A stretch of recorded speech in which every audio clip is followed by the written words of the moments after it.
যে কাজটা পররাষ্ট্র মন্ত্রণালয় শেষ করতে পারবে না, সেই কাজটা আমরা শুরু করবো সেখান থেকে। প্রায় আশিটা দেশের সাথে আমাদের সাংস্কৃতিক বন্ধন হবে। সংস্কৃতি হচ্ছে একটা দেশের সমগ্র সমাজের দর্পণ হচ্ছে সংস্কৃতি। সংস্কৃতি আত্মার কথা বলে, সংস্কৃতি মানুষের অন্তর্নিহিত কথা বলে।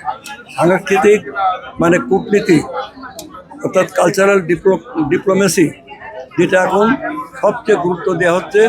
এবং পৃথিবীর অলরেডি 48 দেশের সাথে আমাদের মানে কালচারাল ডিপ্লোমেসি, মানে সাংস্কৃতিক কূটনীতির মানে যোগসূত্র ঠিক হয়েছে।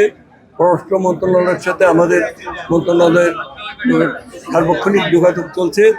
যে কাজটা পররাষ্ট্র মন্ত্রণালয় শেষ করতে পারবে না, সেই কাজটা আমরা শুরু করবো সেখান থেকে।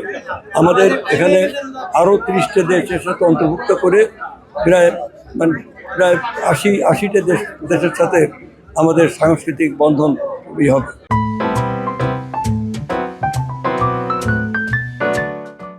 কূটনীতি মানে শুধুমাত্র কূটনীতি, শুধু চুক্তি স্বাক্ষরই কূটনীতি না, এখানে আরও অনেক কাজ আছে।